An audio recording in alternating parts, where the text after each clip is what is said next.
नमस्कार मंडळी, मी मीरा. तर आज मी बनवते सिंधी कढी. त्यासाठी काय काय लागतं चला दाखवते. मंडळी, फोडणीसाठी लागणारे हिंग, मेथी, मोहरी, जिरं, कढीपत्ता, हिरवी मिरची आणि अद्रक, आणि त्याचबरोबर बेसन, ही टमाटरची प्युरी. हे कढीसाठी लागणारे आणि त्याच्यात टाकल्या जाणाऱ्या भाज्या आहेत शेंगा, भेंडी, गवार, बटाटा. आपल्याला पाहिजे तेवढ्या भाज्या टाकू शकतो, पण मी एवढंच टाकते. सिंधी कढीबरोबर खायला जाणारा पदार्थ म्हणजे फ्राय बटाटे. ते लोक याला टूक बोलतात, आपण बटाटे बोलूया. तर हे मी भिजवून मिठाच्या पाण्यात घालून ठेवलेत. तर ह्यांना दोनदा फ्राय करावे लागतात. एकदा फ्राय करून काढून परत त्यांना प्रेस करून दाबून नंतर क्रिस्पी फ्राय करून हे या कढीबरोबर खाल्लं जातं. तर मंडळी, तेल तापलं आहे. आता यात अगोदर मी टाकते अद्रक आणि हिरवी मिरची आणि कढीपत्ता.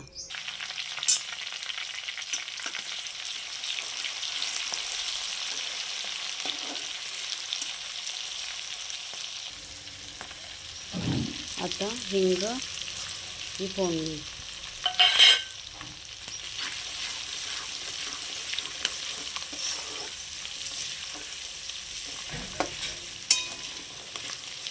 थोडं अद्रक लाल होईपर्यंत त्याला भाजायचं. गॅस एकदम मंद करायचा. आणि आता याच्यात टाकायचे बेसन.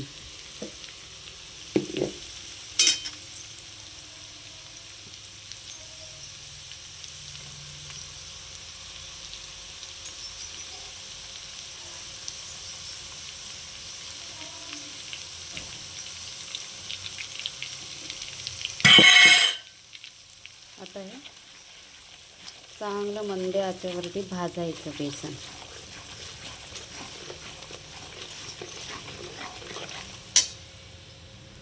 हे बघा, बेसनचा सुगंध येईपर्यंत त्याला असं भाजून घ्यायचं. जेवढं बेसन भाजलं जाईल तेवढी कढी छान होते.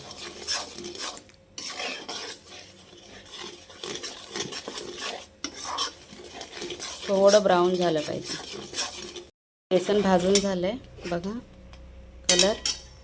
त्याच्यामध्ये टाकायचे हळद आणि लाल तिखट. सिंधी लोकांकडे तिखट वेगळं असतं, आपल्याकडे जे असेल ते टाकायचं.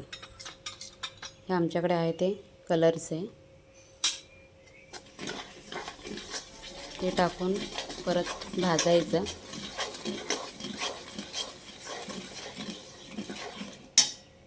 मध्ये आता पाणी घालायचं.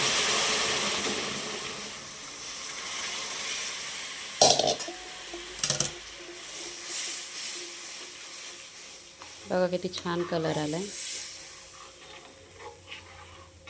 हे बघा, आपल्याला हवं तेवढं पाणी आता ॲड करायचं याच्यामध्ये. आणि आता हे मी पातेलीत घेणार आहे, कारण की मला कढईमध्ये करायचं, फक्त फोडणी करायची होती. तर मी आता याला पातेलीमध्ये घेते. आता ह्यामध्ये टाकायचे टमाटरची प्युरी.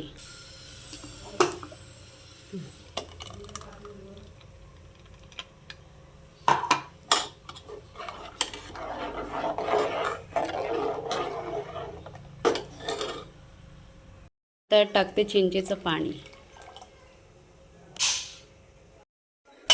तर आता मंडळी यामध्ये टाकणार आहे गवार, शेवग्याच्या शेंगा. त्यामध्ये गाजर, बीन्स, फुलगोबी, फ्लावर पण टाकू शकतो. बेसनची पण बनते, टॅमॅटोची पण कढी बनते सिंधी. परत तुरीची डाळीची पण बनते. हां बघा. आणि कढी जेवढी उकळेल ना तेवढी हिला टेस्ट चांगली येते. भेंडी मी फ्राय करून टाकणार आहे त्याच्यामध्ये. तर मंडळी, बटाटे असे एकदा फ्राय करून घेतलेत.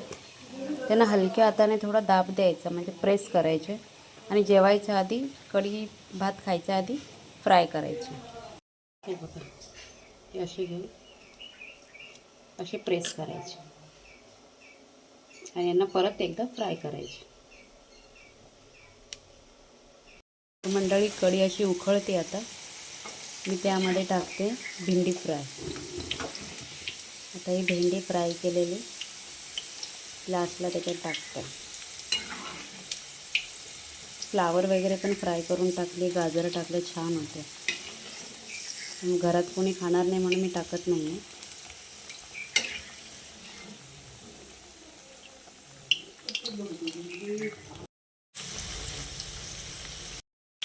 तर मंडळी फायनली कढी झाली आहे बघा, किती मस्त आणि छान दिसते. खायला पण तेवढी टेस्टी लागते. नक्की ट्राय करा.